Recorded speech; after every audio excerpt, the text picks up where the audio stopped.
Teman-teman, tema kali ini adalah dua hal yang paling cepat ya untuk merusak murai batu. Jadi hati-hati ya. Ini seperti mesin penghancur. Nah, jadi harus hati-hati benar-benar murai batu teman-teman ya.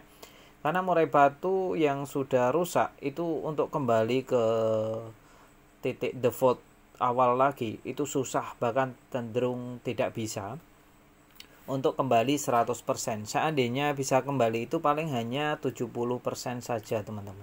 Itu pun sudah faktor keberuntungannya itu sudah besar sekali untuk murai batu yang sudah rusak tadi. Rusak itu juga bervariatif, ada rusak ringan, sedang, berat, dan ada yang rusak fatal juga. Nah itu tergantung dari titik mana untuk murai batu teman-teman itu di kerusakannya. Jadi untuk murai batu sebaiknya juga harus dirawat dengan betul. Yang paling dominan merusak murai batu itu sebenarnya bukan dari faktor eksternal, tapi dari internal diri kita sebagai perawat itu yang kurang mengenal karakter. Kalau tidak, kita yang terlalu ambisi dalam burung murai batu. Ya, ini ada dua hal itu. Yang pertama dipancing-pancing, dan yang kedua adalah melombakan ya, terlalu ambisi, yakni burung kondisi tapi kita sudah paksa lomba. Nah itu dua hal yang harus dicatat. Nah untuk detailnya, satu, dipancing-pancing. Nah ini dipancing-pancingnya itu seperti apa ya, apakah seperti mancing ikan gitu atau gimana ya? Tentu tidak. Murai batu dipancing-pancing saat di rumah, yakni didengarkan suara MP3 dengan suara burung murai batu lain yang tarung. Jadi murai batu kita di rumah, jadi dia akan ikut-ikutan mengeluarkan materi neken dengan emosi ya. Bunyinya bunyi neken dan emosi. Ini sangat berbahaya sekali untuk murai batu kita. Jadi perlu dicatat ya. Biasanya ini dilakukan oleh mereka yang baru memulai untuk melihara murai batu, dan biasanya juga mengindahkan. Apaan masa murai batu bunyi nggak boleh, bukannya bunyi semakin bagus. Itu kata hati mereka ya kalau mendengar konten-konten tentang edukasi sharing seperti ini. Karena konsep saya seperti ini teman-teman, lebih baik murai batu teman-teman dijaga baik-baik, jangan sampai menyesal, intinya itu ya. Tentu para senior yang mau sharing seperti ini, dia pernah berpengalaman yang kurang baik, mungkin karena satu, penasaran apakah benar untuk pancing-pancingan itu merusak murai batu, lantas mencobanya. Itu satu. Yang kedua, karena memang tidak tahu sebelumnya, karena kurangnya edukasi, kurangnya sharing ya dari teman-teman, dia terlalu sedikit dalam menerima informasi. Itu juga bisa jadi salah satu sebab. Terkadang ada yang mengindahkan, sudah kita kasih tahu seperti ini tapi dia ngeyel karena dia seneng kalau burungnya itu bunyinya di rumah itu sering gacor bunyi. Kalau murai batu untuk rumahan hanya dinikmati suaranya sambil ngopi, itu bagus, nggak masalah. Yang jadi masalah ini adalah murai batu kita kalau kita lombakan ya. Kalau kita lombakan itu sangat-sangat bermasalah sekali. Bahkan kebanyakan bos-bos besar ya, senior-senior, kalau untuk murai batu itu satu rumah satu burung itu kinerjanya akan jauh lebih bagus daripada satu rumah banyak burung murai batu. Nah ini perlu dicatat juga, apalagi dipancing-pancing, wah sangat merugikan sekali, dampaknya sangat signifikan. Mulai dari nanti kok murai batunya tidak kerja maksimal ya, murai batunya kok kerjanya tidak dari awal tidak tuntas sampai akhir, kok kerjanya putus-putus ya. Ini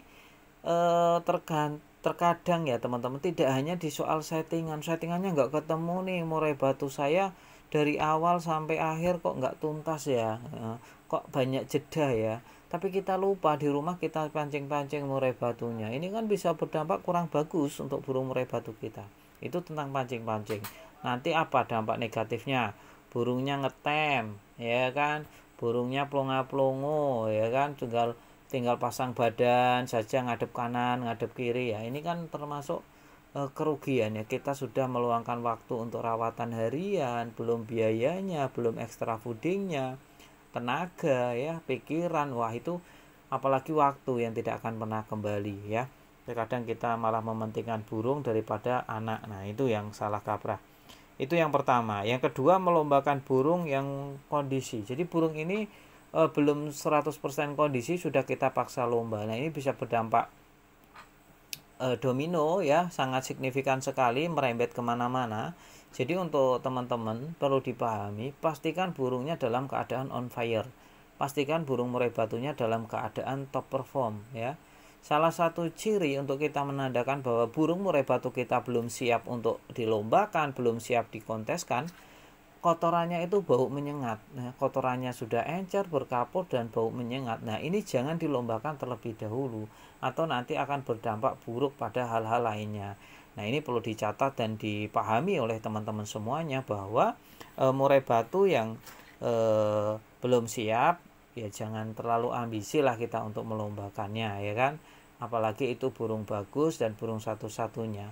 Saya sering bilang kenapa burung murai batu yang bagus malah cepat rusak, ya salah satunya karena kita tidak bisa menjaga ego dan ambisi kita. Kita selalu berpikiran bahwa mumpung burungnya bagus kita lombakan terus-terus. Wah, ini akan merusak murai batu kita ya ke depannya. Jadi murai batu kita malah yang tadinya untuk jangka panjang ya, karena kita terlalu ego dan ambisi dalam melombakan burung murai batu, pengennya menang terus ya, dan kebetulan kemarin-kemarin juga memang menang terus, cuma belum tahu hari apesnya kita ya. Kadang kita apes, ternyata waktu kita lombakan burungnya jatuh bulu karena terlalu sering digeber untuk lombanya, tidak tahu aturan dan waktu, akhirnya burungnya drop, mentalnya kena. Wah, ini untuk mengkondisikan burung yang memang seperti ini itu sangat sulit sekali ya, sangat-sangat sulit sekali untuk mengkondisikan burung yang tadi yang sudah terkena mental. Bahkan cenderung burung yang sudah terkena seperti itu malah tidak dilombakan lagi, dan itu tandanya adalah berhenti dan tamat ya.